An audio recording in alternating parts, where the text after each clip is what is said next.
ಕಾವೇರಿ ನದಿ ನೀರು ಹಂಚಿಕೆ ವಿಚಾರದಲ್ಲಿ ಕರ್ನಾಟಕ ರಾಜ್ಯಕ್ಕೆ ಆಗಾಗ ಅನ್ಯಾಯ ಆಗುತ್ತಲೇ ಬರ್ತಾ ಇರುವಂತದ್ದು. ಈಗಾಗಲೇ ಕಳೆದ ಕೆಲ ದಿನಗಳ ಹಿಂದಷ್ಟೇ CWRC ಕಾವೇರಿ ನೀರು ನಿಯಂತ್ರಣ ಮಂಡಳಿಯು ಪ್ರತಿದಿನ ತಮಿಳುನಾಡಿಗೆ 3500 ಕ್ಯೂಸೆಕ್ ನೀರನ್ನ ಮುಂದಿನ 15 ದಿನಗಳ ಕಾಲ ಹರಿಸುವಂತೆ ಆದೇಶವನ್ನ ನೀಡಿತ್ತು. ಈ ಆದೇಶವನ್ನ ಪ್ರಶ್ನಿಸಿ ಕರ್ನಾಟಕ ಸರ್ಕಾರ ಜೊತೆಗೆ ಕರ್ನಾಟಕದ ಮುಖ್ಯಮಂತ್ರಿಗಳು ಜೊತೆಗೆ ರಾಜ್ಯದ ನೀರಾವರಿ ಸಚಿವರು ಈ ಆದೇಶವನ್ನ ಪ್ರಶ್ನಿಸಿ CWMA ಅಂದ್ರೆ ಕಾವೇರಿ ನೀರು ನಿರ್ವಹಣಾ ಪ್ರಾಧಿಕಾರದ ಮೊರೆ ಹೋಗಿದ್ರು, ಮೇಲ್ಮನವಿಯನ್ನು ಸಹ ಸಲ್ಲಿಸಿದ್ರು. ಆದರೂ ಸಹ ಯಾವುದೇ ಫಲ ಅಲ್ಲಿ ಬಂದಿರಲಿಲ್ಲ. ಅಂದ್ರೆ ಮೇಲ್ಮನವಿಯನ್ನ ಸಲ್ಲಿಸಿದ್ರು ಸಹ ಯಾವುದೇ ರೀತಿಯಾದ ಕರ್ನಾಟಕದ ಪರವಾಗಿ ಯಾವುದೇ ರೀತಿಯಾದ ಲಾಭ ಆಗಲಿಲ್ಲ ಅನ್ನೋದು ನಿಜಕ್ಕೂ ಬೇಸರದ ವಿಚಾರ. ಕಾರಣ ನೋಡಬೇಕಾದ್ರೆ ಇವತ್ತು ನಡೆದ CWMA ಕಾವೇರಿ ನೀರು ನಿರ್ವಹಣಾ ಪ್ರಾಧಿಕಾರದ ಸಭೆಯಲ್ಲಿ ಕರ್ನಾಟಕಕ್ಕೆ ಮತ್ತೆ ಅನ್ಯಾಯವಾಗಿದ್ದು, ಮುಂದಿನ 15 ದಿನಗಳ ಕಾಲ ಪ್ರತಿನಿತ್ಯ 3500 ಕ್ಯೂಸೆಕ್ ನೀರನ್ನ ತಮಿಳುನಾಡಿಗೆ ಹರಿವು ಬಿಡಲು CWMA ಆದೇಶ ನೀಡಿರುವುದು ಸಾಕಷ್ಟು ಕರ್ನಾಟಕದಲ್ಲಿ ಪ್ರತಿಭಟನೆಗಳಿಗೆ ಅವಕಾಶ ಮಾಡಿಕೊಟ್ಟಂತಾಗಿರುವಂತದ್ದು. ಯಾಕಂದ್ರೆ ಈಗಾಗಲೇ CWRC ಆದೇಶದಂತೆ ಅದರಲ್ಲಿ ಯಾವುದೇ ರೀತಿಯಾದ ಮಾರ್ಪಾಡನ್ನ ಮಾಡದೆ CWMA ಕರ್ನಾಟಕಕ್ಕೆ ಅನ್ಯಾಯ ಮಾಡಿರುವಂತದ್ದು. ಕರ್ನಾಟಕದ ಬಳಿ ಅತಿ ಹೆಚ್ಚು ನೀರಿದೆ, ಅದರ ಪ್ರಕಾರ ನಾವು ಹೇಳಿದಂತೆ ನೀರನ್ನ ಬಿಡಬೇಕು ಅನ್ನೋ ನಿರ್ದೇಶನವನ್ನ CWMA ಮಾಡಿರುವುದು ರಾಜ್ಯದ ರೈತರ ಆಕ್ರೋಶಕ್ಕೆ ಕಾರಣವಾಗಿರುವಂತದ್ದು.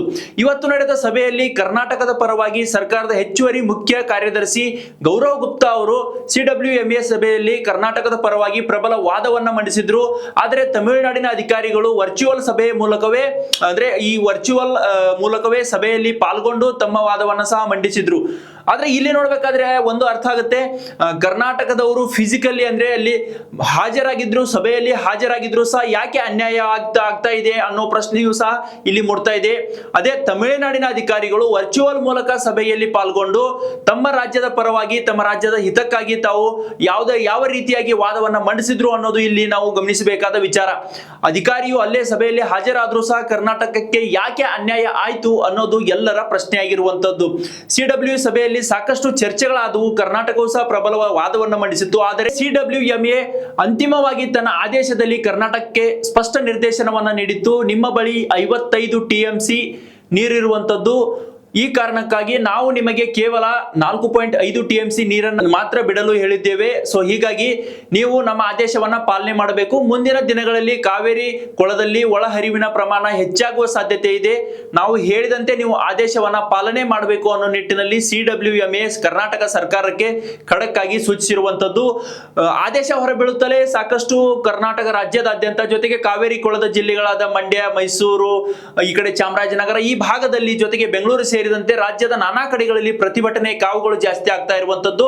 ಅಲ್ಲದೆ ಇದೇ ವಿಚಾರವಾಗಿ ಈಗಾಗಲೇ ರಾಜ್ಯ ಸರ್ಕಾರವು ಸಹ ಸ್ಪಷ್ಟ ನಿರ್ಧಾರವನ್ನ ತೆಗೆದುಕೊಳ್ಳುವ ನಿಟ್ಟಿನಲ್ಲಿ ಸಭೆಯನ್ನ ಆಯೋಜಿಸಿರುವಂತದ್ದು. ಖುದ್ದು ಮುಖ್ಯಮಂತ್ರಿ DK ಶಿವಕುಮಾರ್ ಅವರು ಮುಂಬರುವ ಆಗಸ್ಟ್ 2ನೇ ತಾರೀಕು ಭಾನುವಾರದಂದು ಸರ್ವ ಪಕ್ಷಗಳ ಸಭೆಯನ್ನ ಬೆಂಗಳೂರಿನ ತಮ್ಮ ಗೃಹ ಕಚೇರಿ ಕೃಷ್ಣಾದಲ್ಲಿ ಆಯೋಜಿಸಿರುವಂತದ್ದು. ಈ ಸಭೆಯಲ್ಲಿ ವಿಪಕ್ಷಗಳ ನಾಯಕರ ಜೊತೆಗೆ ಎಲ್ಲ ಪಕ್ಷಗಳ ನಾಯಕರ ಹಿರಿಯ ನಾಯಕರ ಸಲಹೆಗಳನ್ನ ತೆಗೆದುಕೊಂಡು ಯಾವ ರೀತಿಯಾಗಿ ಈ ಒಂದು ಅಂದ್ರೆ ಕಾವೇರಿ ಕೊಳದ ನೀರಿನ ವಿಚಾರದಲ್ಲಿ ಯಾವ ರೀತಿಯಾಗಿ ಕರ್ನಾಟಕ ಸರ್ಕಾರ ಮುಂದಿನ ಹೆಜ್ಜೆಯನ್ನು ಇಡಬೇಕು ಅನ್ನೋ ನಿಟ್ಟಿನಲ್ಲೂ ಸಹ ಒಂದು ತೀರ್ಮಾನವನ್ನ ಕೈಗೊಳ್ಳಲಿರುವಂತದ್ದು.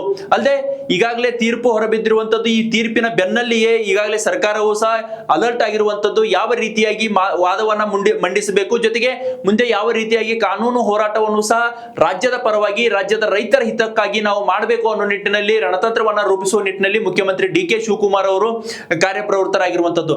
ಆದ್ರೆ ಒಂದಂತೂ ಅರ್ಥ ಆಗ್ತಾ ಇಲ್ಲ, ರಾಜ್ಯದಲ್ಲಿ ಬರಗಾಲ ಆವರಿಸಿದೆ, ರಾಜ್ಯದ ಸಾಕಷ್ಟು ಜಲಾಶಯಗಳಲ್ಲಿ ನೀರಿನ ಕೊರತೆ, ನೀರಿನ ಪ್ರಮಾಣವೂ ಸಹ ಕಡಿಮೆ ಆಗಿರುವಂತದ್ದು, ಸಾಕಷ್ಟು ರೈತರು ಸಂಕಷ್ಟದಲ್ಲಿದ್ದಾರೆ. ಹೀಗಿರುವಾಗ ಸಂದರ್ಭದಲ್ಲಿ ಕರ್ನಾಟಕ ಸರ್ಕಾರ ಎಲ್ಲಿ ವಿಫಲವಾಯಿತು ಅನ್ನೋ ಪ್ರಶ್ನೆಯೂ ಸಹ ಸಾಕಷ್ಟು ರೈತರು ಎತ್ತಾ ಇರುವಂತದ್ದು. ರಾಜ್ಯ ಸರ್ಕಾರದ ವೈಫಲ್ಯಕ್ಕೆ, ರಾಜ್ಯ ಸರ್ಕಾರದ ಒಂದು ಬೇಜವಾಬ್ದಾರಿಗೆ ಇವತ್ತು ತಮಿಳುನಾಡಿಗೆ ಕರ್ನಾಟಕದ ನೀರು ಹರಿಬಿಡುವ ಪರಿಸ್ಥಿತಿ ಬಂದಿದೆ ಅನ್ನೋ ಆಕ್ರೋಶದ ಒಂದು ಮಾತುಗಳನ್ನ ಕನ್ನಡ ಪರ ಹೋರಾಟಗಾರರಾಗ್ಲಿ ಜೊತೆಗೆ ರೈತರಾಗ್ಲಿ ಕರ್ನಾಟಕ ಸರ್ಕಾರದ ವಿರುದ್ಧ ಮಾಡ್ತಾ ಇರುವಂತದ್ದು. ಜೊತೆಗೆ CWRC ವಿರುದ್ಧ ಜೊತೆಗೆ CWMA ವಿರುದ್ಧವೂ ಸಹ ರಾಜ್ಯದ ಹಲವು ನಾಯಕರು ಆಕ್ರೋಶವನ್ನು ವ್ಯಕ್ತಪಡಿಸ್ತಾ ಇರುವಂತದ್ದು. ಮಾಜಿ ಮುಖ್ಯಮಂತ್ರಿ ಮುಖ್ಯಮಂತ್ರಿ ಬಸವರಾಜ ಬೊಮ್ಮಾಯಿ ಅವರು ಹೇಳಿದ್ರು, ಯಾವುದೇ ಕಾರಣಕ್ಕೂ ತಮಿಳುನಾಡಿಗೆ ನೀರು ಹರಿಬಿಡುವ ಪ್ರಶ್ನೆ ಬರುವುದಿಲ್ಲ. ಕರ್ನಾಟಕ ಸರ್ಕಾರ ಜೊತೆಗೆ ಮುಖ್ಯಮಂತ್ರಿಗಳು ಗಟ್ಟಿಯಾಗಿ ಈ ವಿಚಾರದಲ್ಲಿ ತಮ್ಮ ನಿಲುವನ್ನ ವ್ಯಕ್ತಪಡಿಸಬೇಕು. ನಾವೆಲ್ಲ ಅವರ ಜೊತೆಗಿದ್ದೇವೆ. ಯಾಕಂದ್ರೆ ಕರ್ನಾಟಕದ ಪ್ರಾತಿನಿಧ್ಯ CWMA ಆಗಲಿ ಅಥವಾ CWRC ಆಗಲಿ, ಅಂದ್ರೆ ನಿಯಂತ್ರಣ ಪ್ರಾಧಿಕಾರದಲ್ಲಾಗ್ಲಿ ಜೊತೆಗೆ ಮಂಡಳಿಯಲ್ಲಾಗ್ಲಿ ಪ್ರಾತಿನಿಧ್ಯ ಕಡಿಮೆ ಇದೆ ಅನ್ನೋದು ಇಲ್ಲಿ ನಮಗೆ ಸ್ಪಷ್ಟವಾಗಿ ಅರ್ಥ ಆಗುತ್ತೆ.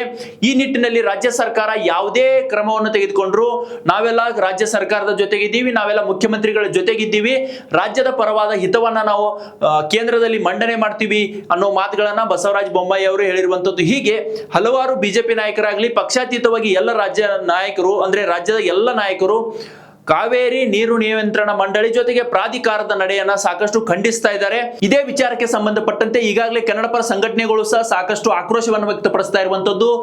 ತಮಿಳುನಾಡು ಪದೇ ಪದೇ ಕರ್ನಾಟಕದ ವಿರುದ್ಧ ಸಾಕಷ್ಟು ಮಸಲತ್ತನ್ನ ಮಾಡ್ತಾ ಇದೆ. ಈ ನಿಟ್ಟಿನಲ್ಲಿ ಇವತ್ತು ಸಹ ಕರ್ನಾಟಕದ ರಾಜ್ಯದ ರೈತರಿಗೆ ಅನ್ಯಾಯವನ್ನ ಮಾಡುವ ನಿಟ್ಟಿನಲ್ಲಿ CWMA ತನ್ನ ಪರವಾಗಿ ಆದೇಶವನ್ನ ಮಾಡುವ ನಿಟ್ಟಿನಲ್ಲಿ ತಮಿಳುನಾಡು ಸರ್ಕಾರ ಯಶಸ್ವಿಯಾಗಿದೆ ಅನ್ನೋ ಮಾತುಗಳನ್ನ ಕನ್ನಡ ಪರ ಹೋರಾಟಗಾರರು ಮಾಡ್ತಾ ಇರುವಂತದ್ದು.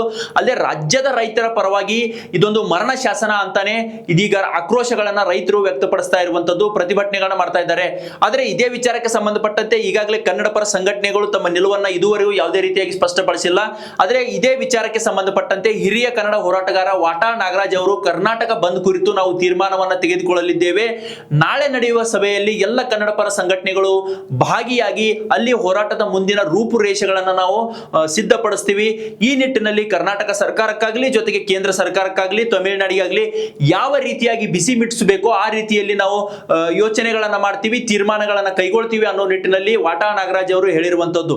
ಸೊ ಹೀಗಾಗಿ ತಮಿಳುನಾಡು ತನ್ನ ವಾದವನ್ನ ಮಂಡಿಸ್ತಾ ಇದೆ, ಕರ್ನಾಟಕಕ್ಕೆ ಯಾಕೆ ಇದು ಸಾಧ್ಯ ಆಗ್ತಾ ಇಲ್ಲ ಅನ್ನೋದು ಎಲ್ಲರ ಪ್ರಶ್ನೆ ಆಗಿರುವಂತದ್ದು, ಇಡೀ ಪ್ರತಿಯೊಬ್ಬ ಕನ್ನಡಿಗನ ಪ್ರಶ್ನೆ ಆಗಿರುವಂತದ್ದು.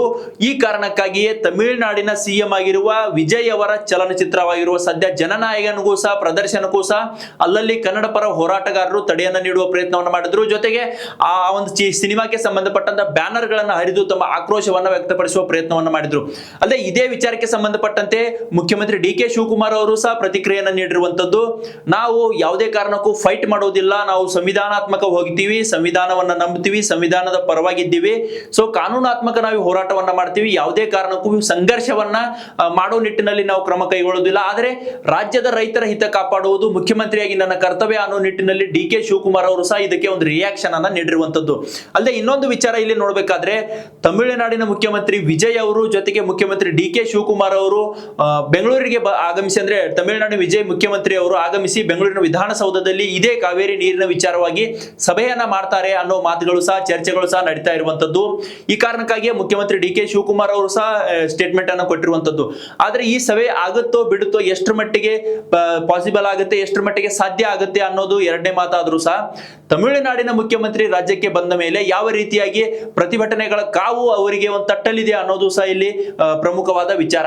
ಹೀಗಾಗಿ ಒಂದು ವೇಳೆ ವರ್ಚುವಲ್ ಮೂಲಕವೂ ತಮಿಳುನಾಡಿನ ಮುಖ್ಯಮಂತ್ರಿ DK ಶಿವಕುಮಾರ್ ಅವರ ಜೊತೆ ಸಭೆ ನಡೆಸ್ತಾರಾ ಅಥವಾ ಖುದ್ದಾಗಿ ಬಂದು ಬೆಂಗಳೂರಿಗೆ ಬಂದು ವಿಧಾನಸೌಧದಲ್ಲಿಯೇ ತಮ್ಮ ಅಧಿಕಾರಿಗಳನ್ನು ಜೊತೆಗೆ ಆಗಮಿಸಿ DK ಶಿವಕುಮಾರ್ ಅವರೊಂದಿಗೆ ಸಭೆ ನಡೆಸಿ ಒಮ್ಮತದ ನಿರ್ಧಾರವನ್ನು ಕೈಗೊಂಡು ಎರಡೂ ರಾಜ್ಯಗಳಿಗೆ ಹಿತವಾಗುವ ನಿಟ್ಟಿನಲ್ಲಿ DK ಶಿವಕುಮಾರ್ ಆಗಿರಬಹುದು ಜೊತೆಗೆ ವಿಜಯ್ ಆಗಿರಬಹುದು ನಿರ್ಧಾರವನ್ನು ಕೈಗೊಳ್ತಾರಾ ಅನ್ನೋದು ಸಾಕಷ್ಟು ಕುತೂಹಲದ ವಿಚಾರವಾಗಿದೆ.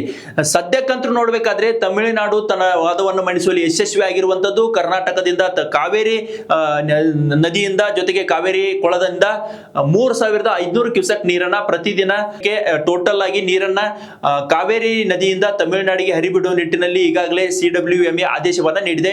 ಸೊ ಹೀಗಾಗಿ ಕರ್ನಾಟಕವು ಸಹ ಯಾವ ರೀತಿಯಾಗಿ ಮುಂದಿನ ದಿನಗಳಲ್ಲಿ ಈ ಬಗ್ಗೆ ಹೋರಾಟವನ್ನ ಮಾಡುತ್ತೆ, ಕಾನೂನು ಸಂಘರ್ಷವನ್ನ ಮಾಡುತ್ತೆ ಅನ್ನೋದು ಸಹ ಇಲ್ಲಿ ನಾವು ಕಾದು ನೋಡಬೇಕಾಗಿರೋ ವಿಚಾರವಾಗಿದೆ. ವಿಡಿಯೋಗಳಿಗೆ ಪ್ರತಿಧ್ವನಿ ಯೂಟ್ಯೂಬ್ ಚಾನೆಲ್ ಸಬ್ಸ್ಕ್ರೈಬ್ ಮಾಡಿ, ಬೆಲ್ ಐಕಾನ್ ಕ್ಲಿಕ್ ಮಾಡಿ.